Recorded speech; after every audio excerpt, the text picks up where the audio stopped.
স্বাভাবিকভাবে daffodil university আসলে এই ধরনের ম্যাচ অথবা টুর্নামেন্ট আয়োজন করে থাকে, বাট এই প্রথম যে পেস department physical education and sports science organized করেছে একটা ফ্রেন্ডলি ম্যাচের জাহাঙ্গীরনগর ইউনিভার্সিটির সাথে। সো আমরা আসলেই হ্যাপি যে ইউনিভার্সিটির পাশাপাশি একটা ডিপার্টমেন্ট যে অর্গানাইজ করতে পারে ভালোভাবে, সেটা আসলে পেস ডিপার্টমেন্ট দেখিয়ে দিয়েছে। সো ইউনিভার্সিটি স্টুডেন্টরা আশা করবে যাতে এরকমের আরও ম্যাচ আসতে থাকে এবং সবাই একসাথে আনন্দ উপভোগ করতে পারে।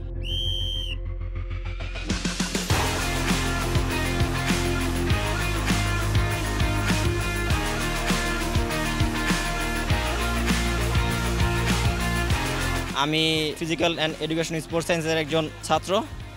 আমরা চাই এরকম ম্যাচ যাতে সবসময় আয়োজন করা হয়।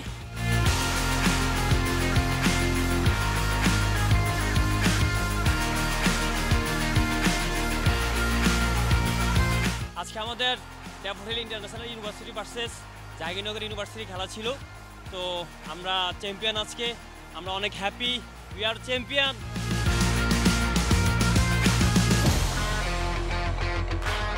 ড্যাফোডিলের ভেন্যু খুবই সুন্দর, সেই সাথে খেলোয়াড়েরা খুবই দুর্দান্ত। জাতীয় দলের বেশ কয়েকজন খেলোয়াড়ের বিপক্ষে খেলতে পেরে আমরা আসলেই অভিভূত, সেই সাথে আতিথেয়তায়ও মুগ্ধ। আমরা আশা করব সামনে আরও যেন ম্যাচ খেলতে পারি ড্যাফোডিলের এই ভেন্যুতেই। খুবই উত্তেজনাপূর্ণ একটা ম্যাচ ছিল, দর্শক পুরো মাঠে কানায় কানায় ভর্তি ছিল।